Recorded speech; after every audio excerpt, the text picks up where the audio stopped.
Barchaga assalomu alaykum. Mana bugun yana o'sha muallifi Siroj Qalandar bo'lib, Telegramdagi audio hikoya 2 kanali admini Temurxon tomonidan audio formatiga keltirilayotgan Murda o'g'risi nomli audio hikoyamizni davomi, ya'ni ikkinchi qismi ommaga taqdim etilmoqda. Bir narsani aytib o'tishim lozim. Men hozir siz eshitmoqchi bo'lgan hikoyani telefonda montaj qilganman. Iloji boricha telefon orqali 3D sifat darajasida chiqarishga harakat qilyapman. 3D formatdagi har xil audio effektlardan foydalanyapman. Qisqasi, sizni hikoya ichiga kirib ketishingiz uchun, hikoyani berilib eshitib, yuz berayotgan voqealarni ko'z oldingizga keltirishingiz uchun men ijrochi Temurxon qo'ldan kelgancha harakat qilyapman. Yana aytaman, hikoya telefonda montaj qilinyapti. Agar xato va kamchiliklarni sezsangiz, uzr so'rayman. Axir telefon baribir telefonda. Xatoliklar uchrab turadi.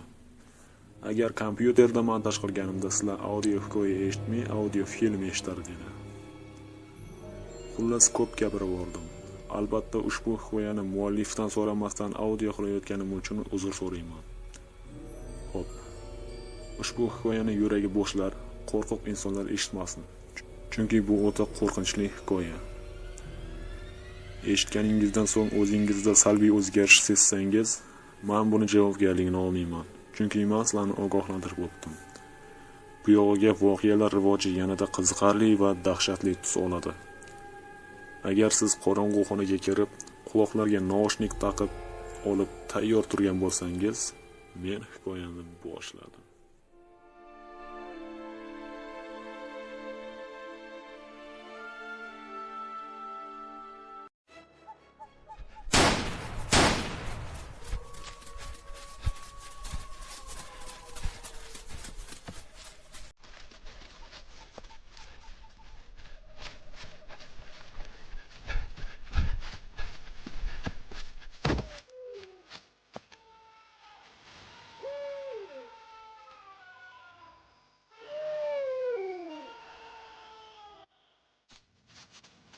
Murda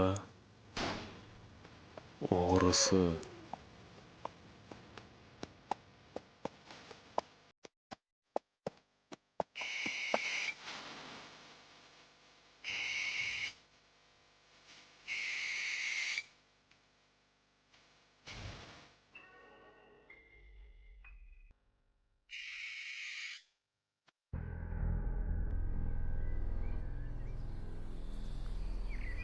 Ko'zimni ochganimda devorlari loysuvoq qilingan g'aribgina xonada yotardim.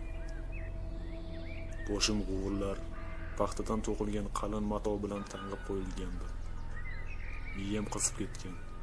Yuragim xuddi miyamga chiqib olgandek, yuragimning do'pillab urishi boshimda eshitilardi. Ustimga yopilgan ko'rpani surdimda o'rnimdan turdim.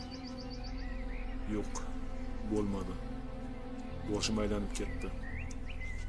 Karavotga cho'kkalab qoldim. Xona yorug'. Aftidan quyosh allaqachon ko'tarilgan. Men yotgan karavot kichkina deraza yonida joylashgan edi. Shundoq yonginamda esa cho'yon pech gurillab turardi.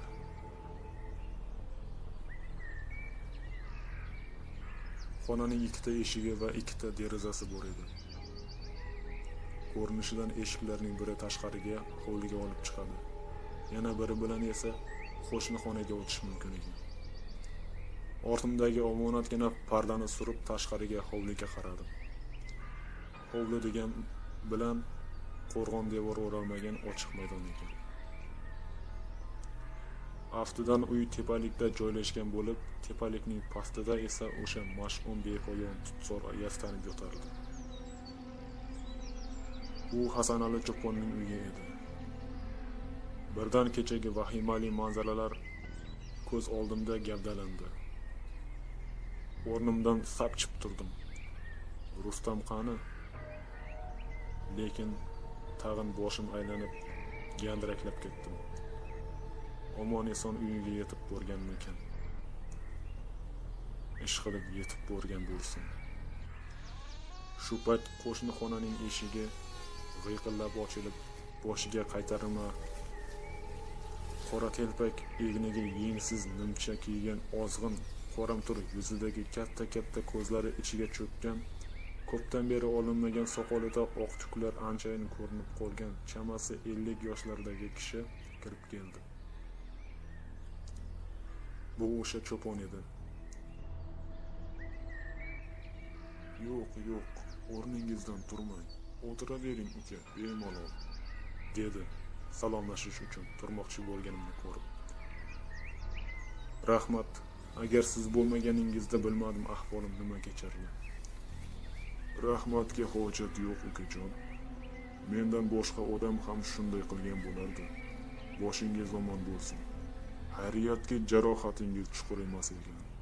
Tezda tuzalib ketasiz. Yangangiz o'zi qo'li yengil ayolda, boshingizga ham malham surib bog'lab qo'ydi. Endi o'zimni tanishtirsam. Ismim Hasan Ali. Mana shu yerlarda chorvalarimni boqib tirikchilik qilaman. Kasbim shu. Meniki esa Siroj, maxsus xizmatda tergovchi bo'lib ishlayman. Bu yerlarga ham xizmat vazifam tufayli kelgandim. Endi mana ahvolimni ko'rib turibsiz-ku, dedim. Juda mas'uliyatli kasbda ishlar ekansiz. Ham xatarli, o'zingizni ehtiyot qiling-da. Hali bu bosh kerak bo'ladi sizga, dedi kulimsirab. Avval iqtisod, keyin siyosat deganlaridek, endi bir ovqatlanib olmasangiz bo'lmaydi. Obed ham bo'lib qoldi. Ancha kuchdan qolganga ham o'xshaysiz. Cho'pon bilan keyingi suhbatni qo'shni xonada dasturxon ustida davom ettirdik. Cho'ponning bitta o'g'li bor ekan. Ancha yillar oldin shaharga o'qishga ketib, o'sha yerda yashab qolganmish. Ishi tig'iz. Yilda bir yoki ko'pi bilan 2 marta birovga xabar olgani kelishini aytib norozi bo'lib ham qo'ydi. Bu uyda xotini ikkalasi yolg'iz yashashar ekan. Shuningdek, Qo'tonda 4-5 ta qo'y qozimiz bor. Sigir buzog'imiz, yana bir nechta to'yimiz ham bor. Pastdagi tutzorni qo'riqlash menga biriktirilgan. Ham qo'riqlab, ham mol hollarni o'sha yerda boqib, shularni orqasidan kun ko'ramiz. Hasan Ali cho'ponning kamtarona so'zlarini eshitib, mehribonligini ko'rib, unga nisbatan hurmatim oshdi. Sizni tutzordan qanday topib olganimga qiziqayotgan bo'lsangiz kerak. Hammasi mana bundan boshlandi, deb hikoyasini boshladi cho'pon. Sovuq erta tushgani bois tutzordagi daraxt barglari to'kilib ulgurmasidan sovuq urib ketdi. Barglar tutlarning ostiga to'kilib ko'rpadek uyilib qoldi. Qo'ylar tut bargini yaxshi ko'rgani uchun kuni bo'yi ularni pastda shu tutzorda boqdim. Kech tusha boshlagach uyga qaytsam, xotinim bir ahvolda o'tiribdi. "Ha, nima bo'ldi senga?" desam, "Dadasi, ana tatardan sotib olgan sigaringiz qochib ketdi", deydi. "Qanday qochirib yubording? Sigir Qo'tonda bog'langan edi-ku", desam, "Kun bo'yi mahrab jonga tegdi. Oldiga xashak tashlasam yemaydi. Shunga pastga olib borib boqmoqchi bo'ldim. Balki to'kilgan barglarni yer, degandim. Bu o'lgur Qo'tondan chiqishi bilan urra solib yugurib ketdi. Tutzorga kirib ketganini aniq ko'rdim", dedi. Bu sigirni 2 kun oldin bir tatardan sotib olgandim. Uyini mol holini sotib Qrimga ketayotgan ekan. Yaxshi sigir ko'rindi. Olib qo'ya qolgandim. Keyin bu mashmasha chiqib turibdi-da.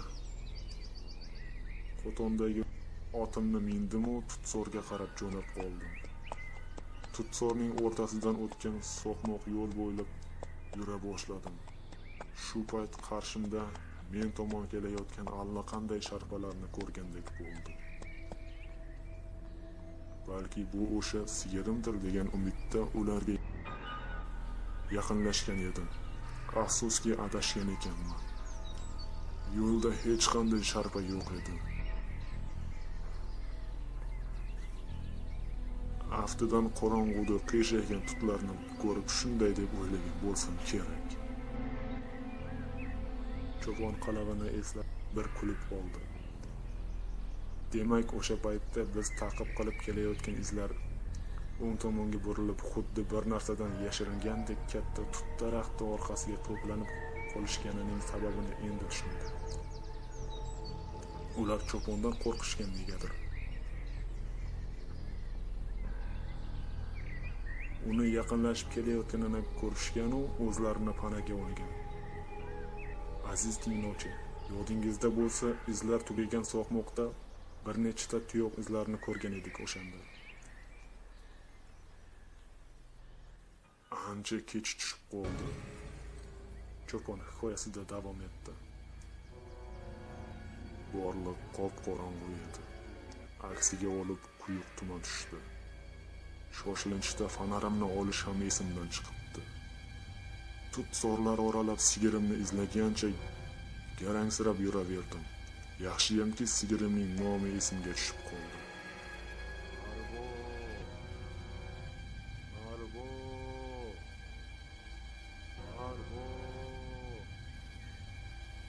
deya 3 marta baland ovozda chaqirgan edim.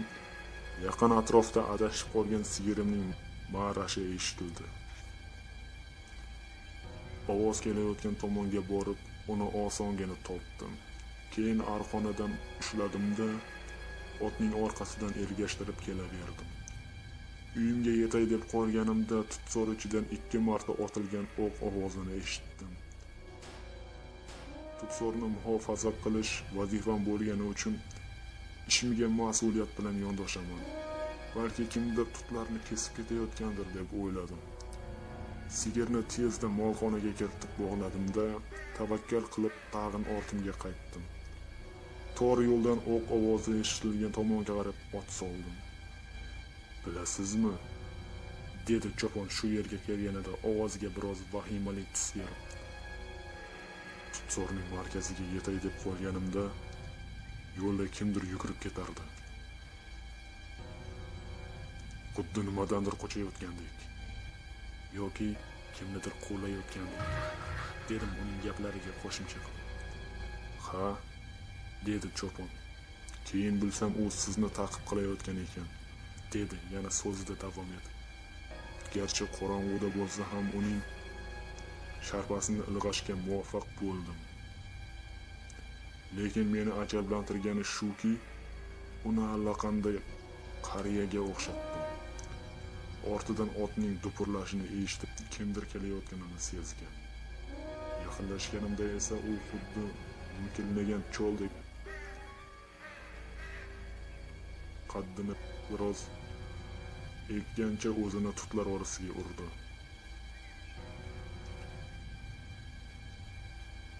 Lekin harakatlari g'alati edi. Munkaygan qariya bo'lsa ham katta qadamlar tashlab qochayotgandek tuyulib ketdi.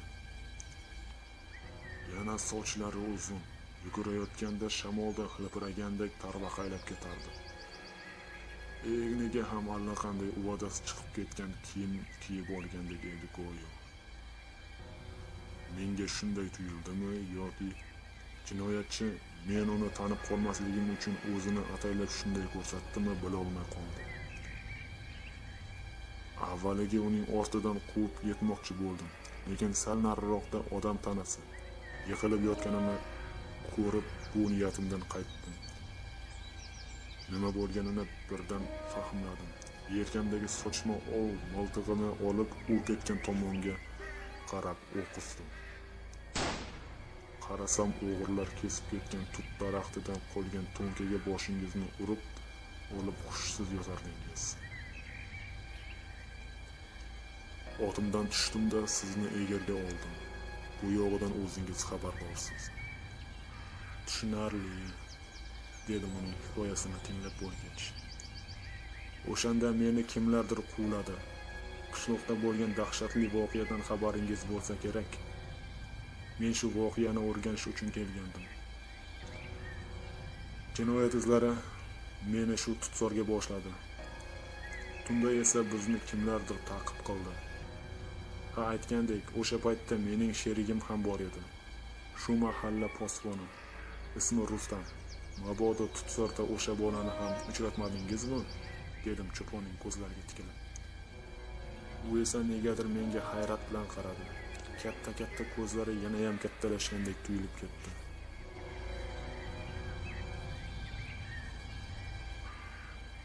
U siz bilan birgamidi? Dedi nihoyat biroz horg'in va titroq ovozda. Ha, ikkalamiz kun bo'yi, hatto yarim tungacha birga edik. Izlarning orqasidan quvib kelayotganimizda tasodifan uni yo'qotib qo'ydim. Tinchlikmi o'zi? Dedim xavotirlanib. Rustamni bugun tongda qabristondan topishibdi. Bu nima deganingiz? Dedim. Uning bu gapini eshitib yuragim bir boshqacha bo'lib ketdi. Negadir o'z joniga qasd qilibdi ekan. Go'ristondagi katta tut daraxtiga o'zini osib qo'yibdi shunlik. Bu gaplarni eshitib tamoman gangib qoldim. O'zingga deyarli qadrdon bo'lib qolgan odam haqida shunday deyishsa tiling kalimaga kelmay qolar ekan. Shu topda cho'ponning "Ey ukajon, bu gaplarim hazil edi" deyishni shu qadar xohladimki, Hasanali aka esa xuddi Rustamning o'limida o'zi aybdordek xomush ko'zini yerga qadab o'tirardi. Nihoyat u yana tilga kirdi. Bugun ertalab siz uxlab yotganingizda uning janozasiga borib keldim. So'nggi yo'lga kuzatib qo'ydik. Cho'ponning qolgan gaplari qulog'imga kirmadi. O'z xayollarim bilan band bo'lib qoldim. Rustam nima uchun joniga qasd qildi ekan? Unaqa bolaga o'xshamasdi-ku. Uni bunday qilishiga nima majbur qildi ekan? Demak, u tunda qishloqqacha ham yetib bormagan ekan-da. To'g'ri qabristonga borgan u tut daraxtiga o'zini osib qo'ygan. Nega aynan tut daraxtiga? Nega boshimdan o'tkazayotgan sinoatlar faqat tutlar bilan bog'liq? Kalavaning uchi qayerda? Cho'pon ko'rgan qariya kim? Bizni quvgan sharpalarchi? Yo'qolgan murdalarchi? Ular qayerga ketgan? Ularni kim yoki nima o'g'irlagan? Hozircha menda bu savollarga tayinli javob yo'q edi. Lekin bu jumboqlarni ochmasdan hech qayerga ketmayman. Nima bo'lganda ham baribir bu sirlarning tagiga yetaman. Bu paytda meni oldinda hali yana qanday dahshatli hodisalar kutib turganini bilmasdim. Boshim aylanayotgani ochligimdan ekan. Qornimni to'yg'azib bo'lgach, vujudimga mador yugurgandek, miyam ham tiniqlashgandek bo'ldi. Hasanali cho'pon menga bir otini beradigan, men unda qishloqqacha yetib oladigan bo'ldim. Otni esa mahalla raisi Xolmurodning uyiga tashlab qo'yarsiz. Ertaga qishloqqa o'tsa bir yo'la olib kelarman, dedi. Nima bo'lganda ham siz iloji bo'lsa tunda tutsorga bormang, dedim cho'ponga ketar chog'imda. Hozircha shunday qilganimiz ma'qul. Mana bu mening tashrif qog'ozim, vizitkam. Biron shubhali yoki g'ayritabiiy narsaga guvoh bo'lsangiz, darhol menga qo'ng'iroq qiling. Kunduzimi kechqurunmi farqi yo'q, tortinmasdan qilavering. Telefon apparatimga cho'ponning ham raqamini yozib qo'ydim-da, qishloq tomon ot choptirib ketdim. Yoshligimdan ot minib o'rganganim boisi bu tulporning ham tilini topish qiyin bo'lmadi. Qishloqqacha bo'lgan eng qisqa yo'l bizga tanish. O'sha so'qmoq yo'l bo'ylab ketgani uchun pastga tutsor oralab boraverdim. Tutsorga ancha kirib borganimdan keyin tungi voqealar sodir bo'lgan joyni topish maqsadida tezligimni pasaytirdim. Yaqin atrofni sinchkovlik bilan ko'zdan kechirib ketardim. Bu paytda havo ochiq, tafti past bo'lsa ham osmonda quyosh charaqlab turar. Bironta ham bulut ko'zga tashlanmasdi. Yaqin atrofdagi tutning shoxlariga qo'nib o'lgan chumchuqlar g'alasi esa bizni lig'ashi bilan gurr etib osmonga ko'tarilardi-da, sal nariroqdagi boshqa bir tutga borib qo'nishardi. Daraxtlar deyarli hammasi bir-biriga o'xshar, ular orasidan esa kechaga joyni topish mushkul edi. Lekin hech bir narsani nigohimdan chetda qoldirmaslikka harakat qildim. Kutilmaganda yerda yotgan barmoqning bo'g'inidekkina keladigan metall parchasiga ko'zim tushdi. Bu men tunda to'pponchadan otgan o'qlarning biri edi. Otdan tushib ikkinchi o'qni har qancha qidirsam ham topa olmadim. Lekin yerda o'sha tanish botinkaning katta qadamlar bilan bosilgan beo'xshov izlari bilinar-bilinmas ko'rinib turibdi. Bu yerda nima bo'lgani bizga ma'lum. Tuproq yo'lda mening izlarim yana Rustamning ham izlarini uchratish mumkin edi. Odam piyoda yursa yerda biron iz qoldirmasligi mumkin, lekin yugurganida butun og'irlik bilan tashlangan qadamlar yerda albatta o'zidan nishon qoldiradi. Shuning uchun jon holatda yugurgani sezilib turgan Rustamning oyoq izlari ham aniq ko'rinib turibdi. Otning jilovidan yetaklagancha uning izlari ortidan boraverdim. Shu topda yaqin oradagi yo'g'on tut daraxti orqasida meni allanarsa kuzatib turganini bilmas edim. Bu hayolimga ham kelmabdi. Bepoyon tutsor hatto kunduzi ham juda vahimali ko'rinardi. Bu yerda kishi o'zini xuddi dunyoda tanho qolgandek nihoyatda yolg'iz his etadi. Yo'lda ketayotib kecha qorong'uda buzilib qolgan fonarimizni topib oldim. Uni Rustam cho'ntagiga solib qo'ygandi. Bechora, shu yerga kelganida fonarni tushirib qo'yibdi. Cho'kkalab tuproqda qolgan izga qaragancha xayol surib qolibman. O'zim bilmagan holda fonarning knopkasini bir bosib, bir qo'yib turgan ekanman. Qarasam, cho'rxoq tuproqda fonarning kuchsiz nuri yonib o'chyapti. Endi fonar ishlayotgan edi. Uni cho'ntagimga soldim-da yo'limda davom etdim. Lekin yo'lning qolgan qismida Rustamdan qolgan hech qanday izga ko'zim tushmadi. Otda ketayotib Hasanali akaga ham qo'ng'iroq qildim.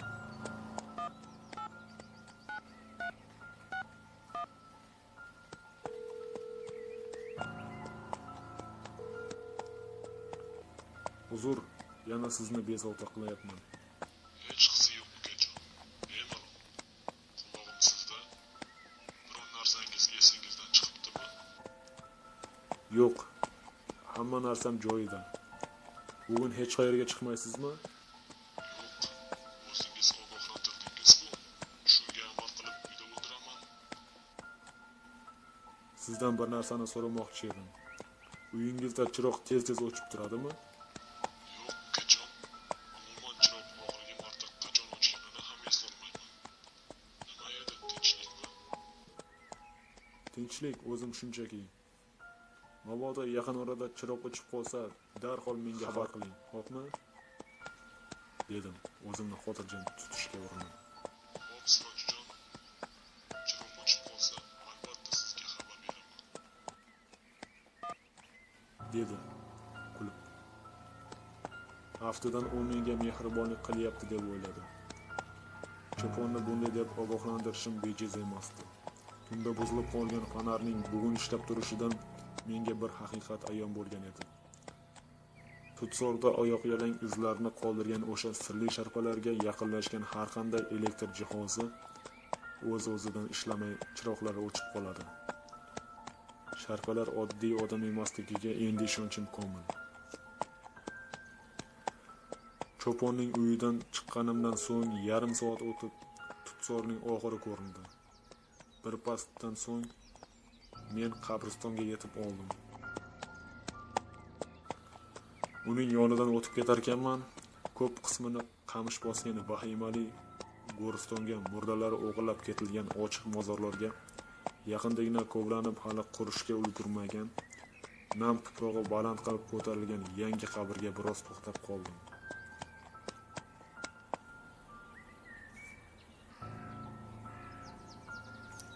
E'tiborimni qabriston boshidagi katta tut daraxti uning tarvaqalagan shoxlaridan biriga bog'langan, yarmi kesib tashlangan qalin arqon tortdi. Rustamning o'limini eshitib hanuz o'zimga kelolganim yo'q.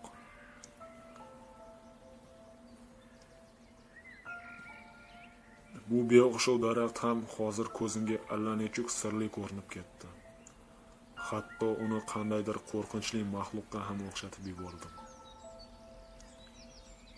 Go'yo Rustam qabristonining yonidan jon holatda yugurib o'tayotganida daraxt uni uzun shoxlari bilan tutib olgan u shu yerga osib qo'ygandek edi. Qabristonning nariga boshida bir kun oldin shu yerga qoldirib ketgan mashinam ko'rinib turardi. Mashinaning yoniga borib otning jilovini tortdim. Qarasam qishloqdan men tomonga qarab bir yigit yurib kela boshladi. Bu Xolmurod raisning o'g'li ekan. Dadam sizdan juda xavotirlandilar. Mashinasi turgan bo'lsa, o'zi ham kelib qolar deb meni shu yerga yubordilar, dedi salom alikdan so'ng. Men ham rais bilan gaplashib olishim kerak. Mana bu otni sen minginda, meni dadangning oldiga boshlab bor.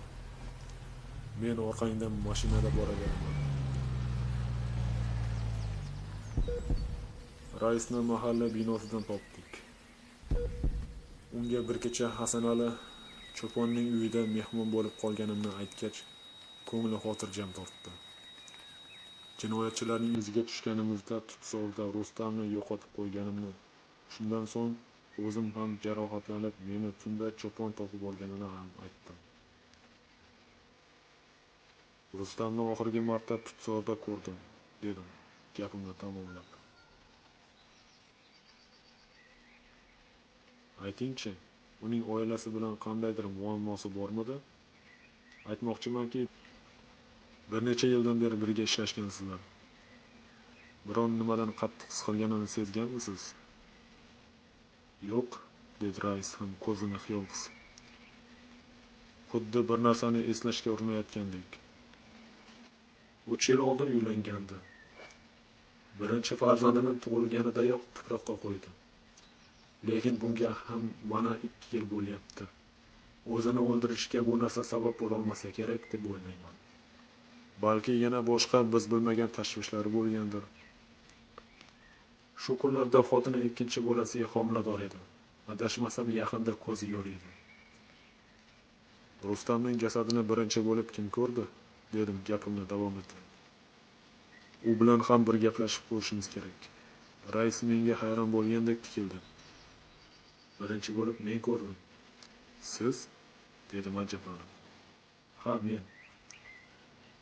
Tong saharlab qabristonda nima qilib yuruvdingiz? Qorovulning yoniga borgandim.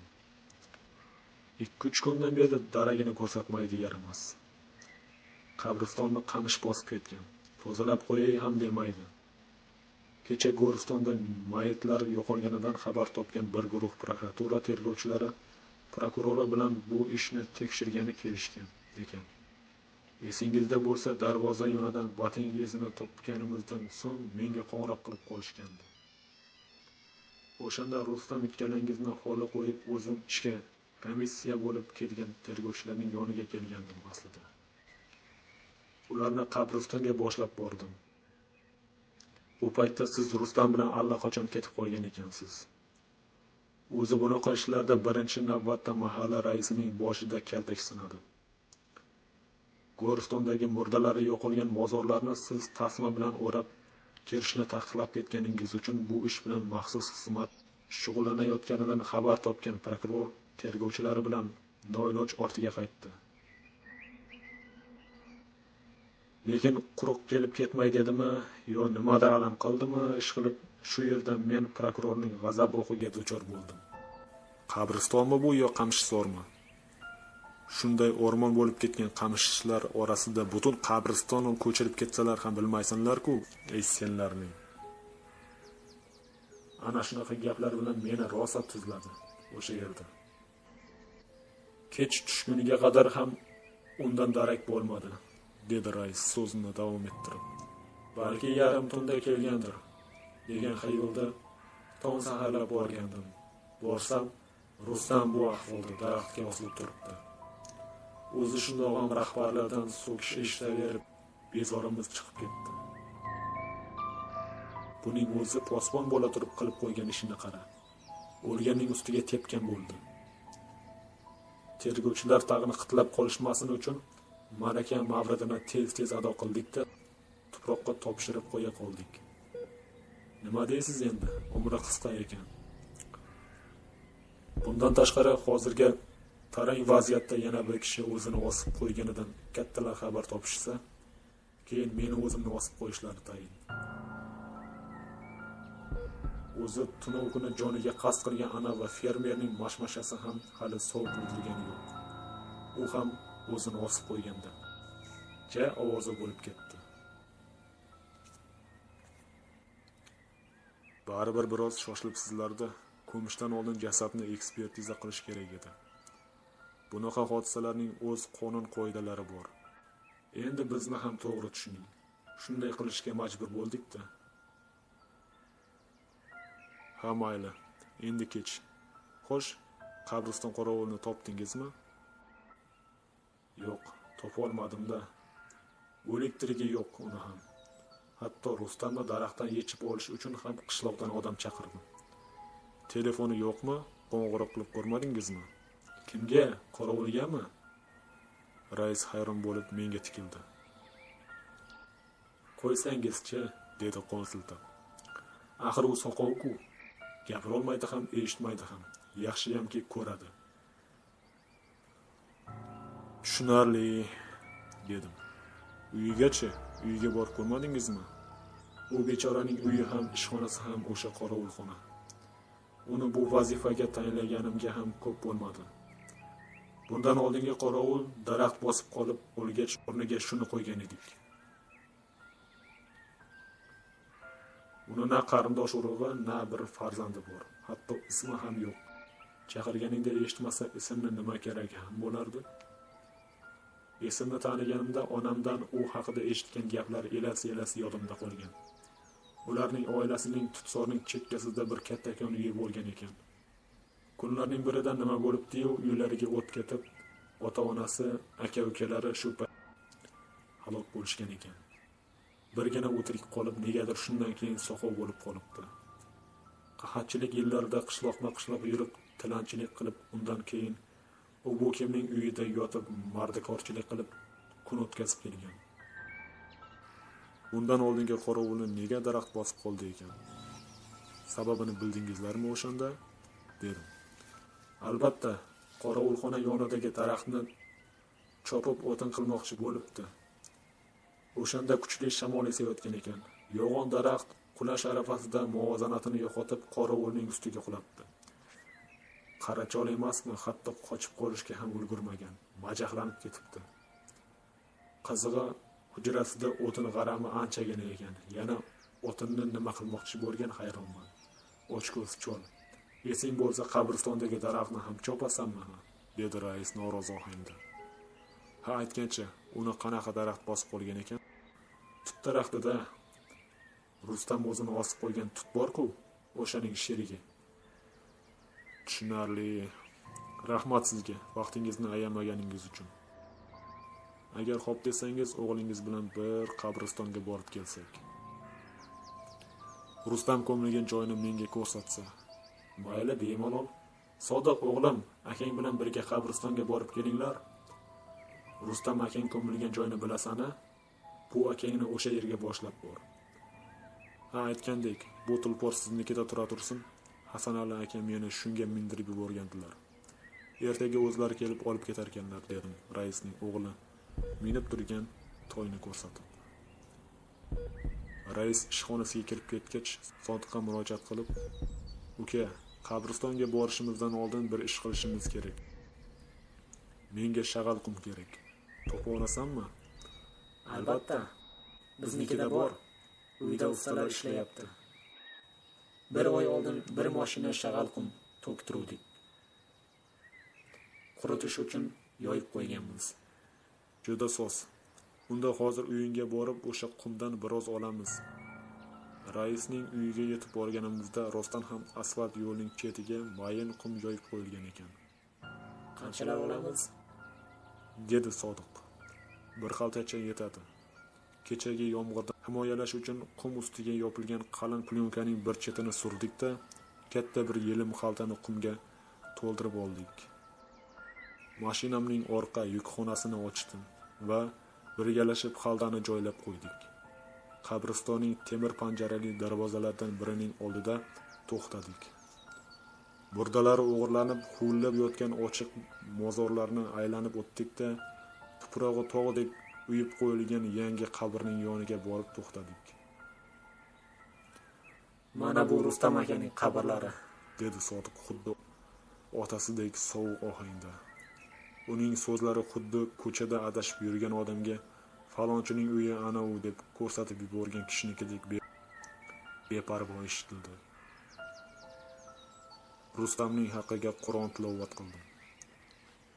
Bo'lmasa sen borib mashina yukxonasidagi qumni olib kel, dedim. Sodiq jo'nab ketgach, hech kim kuzatmayaptimi degan maqsadda atrofga zimdan nazar tashladim. Sodiq ketib borar, yaqin orada boshqa odamning qorasi ko'rinmasdi. Sekin mozorning oyoq uchi tomoniga o'tdim-da, qo'lim bilan qabr tuprog'ining bir chetini kovlay boshladim. Tirsagimgacha keladigan tor chuqurcha paydo bo'lgach, cho'ntagimdagi bugun ertalab tutsordan topib olgan fonaramni uning ichiga tashladim va tezda kovlangan joyni o'z holatiga ko'mib qo'ydim.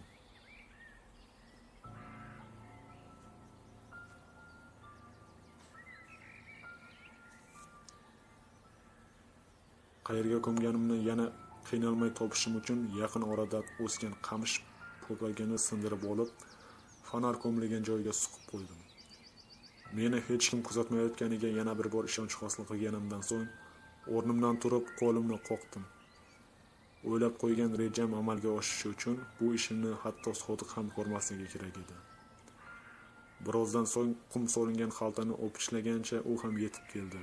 Mayin qumni qabrning gir atrofi bo'ylab bir tekisda quyib chiqa boshladim. Nihoyat xaltadagi qum tugagach, qabrning tevaragida aylana qumli yo'lakcha hosil bo'ldi.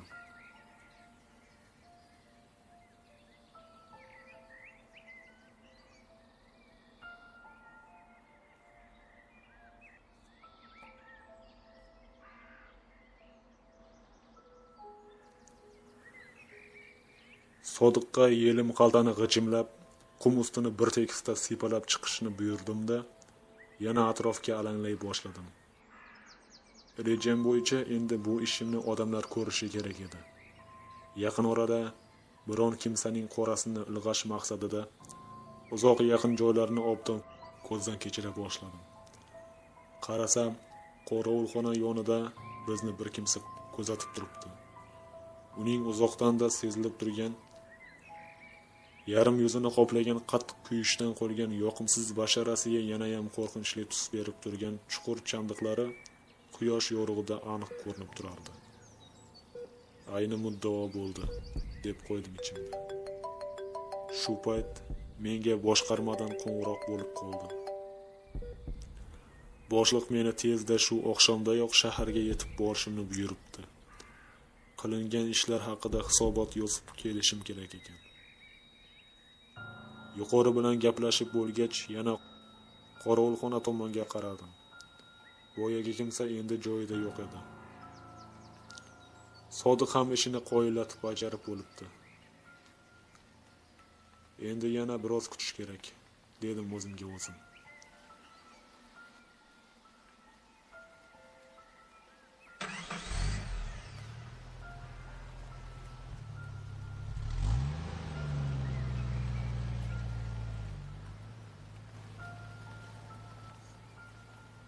Bu paytda Sodiqni uyiga tashlab qo'yib, qishloqning markaziy ko'chasi bo'ylab katta yo'l tomonga yelib borardim. 150 kilometr yurib nihoyat viloyat markaziga yetib bordim. Bu paytda allaqachon kech tushgan. Osmonda esa yangi oy, yakkan-dukkan xira yulduzlar qurshovida beg'am suzib yurardi. Davomi bor.